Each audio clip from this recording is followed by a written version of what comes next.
योग आपला आध्यात्मिक प्रगती करून घेण्याचा शिस्तप्रिय, अतिशय सूक्ष्म, अत्यंत खोलवर जाणारा असा मार्ग आहे.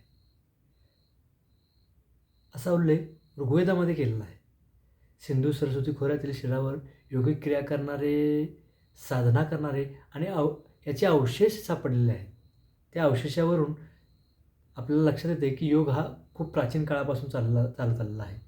योगाकृती तंत्र असलेले काही शिक्के सापडलेले आहेत. हडप्पा संस्कृती, मोहेंजोदडो अशा ठिकाणी या शिलालेखांचा, या चिन्हांचा, या शिक्क्यांचा सापडल्याचा उल्लेख आपल्याला पाहायला मिळतो. योग पाहायला गेलं तर वैदिक काळ, उपनिषद, दर्शनशास्त्र, महाभारत, रामायण, जैन वैष्णव यांच्या ग्रंथामध्ये बौद्धांनी सांगितलेलं आहे योगाचे महत्त्व. बौद्धांच्या शिकवणामधून योगाचे महत्त्व आपणास कळते. योग हा इसवी सन 5,000 वर्षापूर्वीचा आहे असे म्हटले जाते. भगवद्गीतेत सुद्धा वशिष्ठांनी सांगितलेलं आहे कृष्णांचं आणि अर्जुनाचं कर्माविषयीचं बोलणं.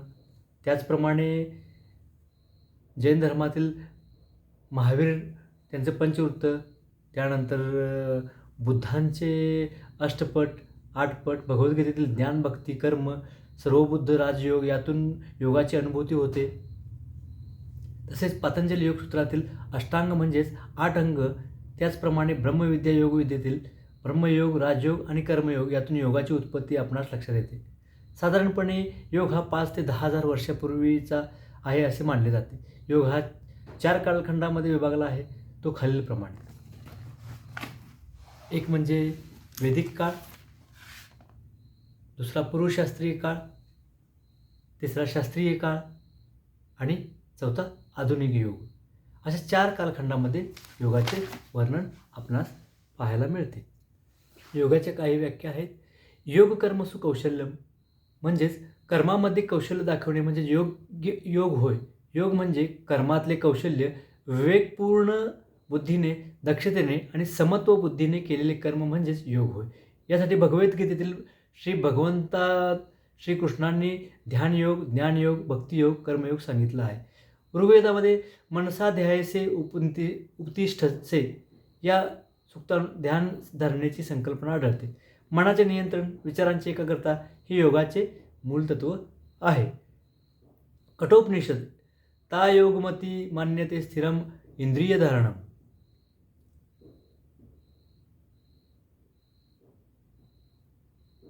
पतंजली योगसूत्रातील योगाची व्याख्या योग चित्तवृत्ती निरोध. योग म्हणजे चित्तवृत्तीचा निरोध होणे.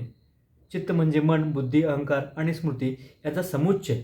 वृत्ती मनोव्यापार, चित्तामध्ये सतत निर्माण होणाऱ्या भावना. अशाप्रमाणे योगाची व्याख्या आपल्याला सांगते. हठयोगाचा विचार करता स्वयंभू भगवान शिव मानले जातात, जे स्वतः पद्मासन या आसनामध्ये सिद्ध यामध्ये बसून त्यांनी समाधी घेतलेली आपणास पाहायला मिळते. समाधी अवस्थेत त्यांनी त्या योगाचा प्रचार केला म्हणून त्यांना हठयोगाचे आद्य प्रवर्तक असे म्हणले जाते. त्यानंतर स्वामी स्वात्मारामांनी हठयोगामध्ये, हठप्रदीपिकेमध्ये हठयोगाची सर्व तत्वे, साधना, पद्धती व नियम सोप्या भाषेत मांडलेले आहेत. हठयोगाचा उद्देश काय? शरीर, प्राण, मन शुद्ध करून साधकाला राजयोगासाठी सिद्ध करणे हा हठयोगाचा मुख्य उद्देश आहे. शरीर निरोगी, मन स्थिर आणि प्राण नियंत्रित झाल्यावर साधक सहज समाधी प्राप्त करतो असा हठप्रदीपिकेत सांगितले आहे. हे पाहता योगाचा मुख्य उद्देश शरीर, मन, आत्मा याचे एकत्रितकरण करून परमात्मात आत्मा विलीन करणे हा होय. आता महत्त्वाचा मुद्दा म्हणजे आपण योग का करावे?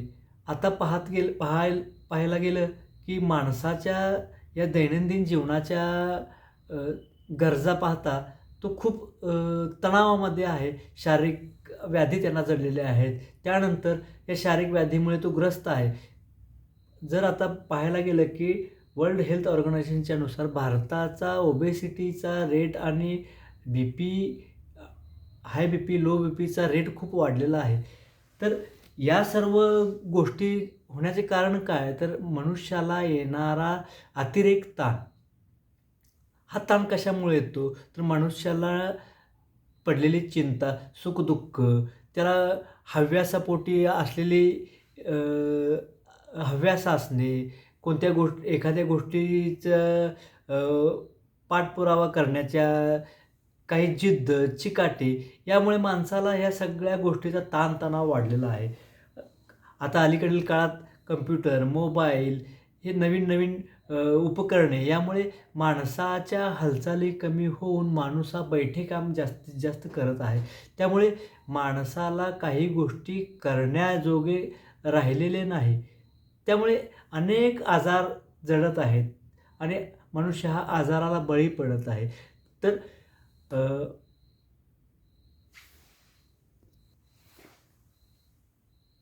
माणसाला या व्याधीतून बाहेर काढण्यासाठी या सुख-दुःख, या चिंता याच्या पलीकडे जाऊन मनाला एकाग्र करून, बुद्धीला चालना देऊन, ध्यानस्थ ठिकाणी बसून योगा करून यातून आपण बाहेर पडू शकतो. नक्की योगा करणे म्हणजे आसन करणे असे नव्हे.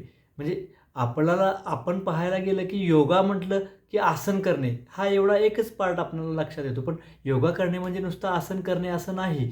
योगा करणे म्हणजे योगाच्या 8 अंग ऋषी पतंजली मुनींनी सांगितलेले आहेत.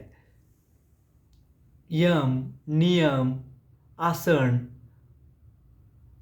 प्राणायाम, प्रत्याहार, धारणा, ध्यान आणि समाधी ह्या 8 अंगाचा उपयोग करून, या 8 अंगांचा अवलंब करून आपण हा योग करू शकतो आणि आपल्या सर्व व्याधीतून बाहेर पडू शकतो. म्हणजेच काय? यम, यम म्हणजे काय? नियम म्हणजे काय? आसन म्हणजे काय? प्राणायाम म्हणजे काय? प्रत्याहार म्हणजे काय? धारणा, ध्यान, समाधी ह्या सर्व गोष्टी बारकाईने लक्षात करून घेऊन आपण आपले सर्व व्याधी, चिंता दूर करू शकतो. यातूनच आपला सोशल हेल्थ म्हणजेच सामाजिक आरोग्य चांगले राखण्यास मदत होईल. मनुष्य आता कोणत्या ना कोणत्या गोष्टींनी ग्रस्त आहे. कोणाला पैशाची चिंता लागलेली आहे, कोणाला व्यापाराची चिंता लागलेली आहे, कोणाला लग्नाची, कोणाला बाहेर जाण्याची, कोणाला काही मिळवण्याची, कोणाला सुखाची, कोणाला दुःखाची. यातून जर बाहेर पडायचे असेल तर योग हा एकदम अत्यंत आणि उपयुक्त मार्ग आहे असे आपल्याला दिसते. आज ह्या धक्काबुक्कीच्या जीवनामध्ये अख्ख्या जगामध्ये योगाचा अवलंब झालेला आपल्याला पाहायला मिळतो. म्हणजेच या सर्व वातावरणातून समाधानाकडे जाणे, आनंद कुठे मिळतो का? सुखाच्या पलीकडे जाऊन जी गोष्ट आहे ती म्हणजे आनंद. हा आनंद कुठून आपल्याला मिळतो का? हे शोधण्यासाठी एकमेव मार्ग म्हणजे योगा होय. योगा म्हणजे या ज्या 8 पतंजली मुनींनी सांगितले आहेत, त्याचप्रमाणे हठप्रदीपिकेमध्ये चतुष्टांग असं 4 आसनांचा अभ्यास त्यांनी सांगितलेला आहे. त्याचप्रमाणे घेरड ऋषींनी षटकर्म सांगितलेलं आहे, ज्यामध्ये 7 अंगांचा त्यांनी अभ्यास करण्यासाठी सांगितलेला आहे. या सर्वांचा एकच उद्देश आहे की लोकांनी जास्तीत जास्त योगा करून आपलं शरीर, मन आणि आत्मा हे एकवटून परमात्मात विलीन होऊन साधक समाधी घेतली पाहिजे, जेणेकरून आपल्याला या सुखदुःखाचा कोणताही फरक आपल्या कोणत्याही आयुष्यावर पडणार नाही आणि या ज्या व्याधी जडता आहेत, जी चिंता, ताणतणाव, त्यानंतर राग, ह्या सर्व गोष्टी दूर होऊन मनुष्य हा सुखी होईल असे त्यांना वाटते. संपूर्ण जग या योगाचा अवलंब करत आहे. तर आपणही सर्वजण या योगाचा परिपूर्ण अभ्यास करून, याचा अवलंब करून जगाला दाखवून द्यायला पाहिजे की ही भारतीय योगविद्या किती महत्त्वाची आणि किती उपयुक्त आहे या भावी जीवनासाठी. धन्यवाद.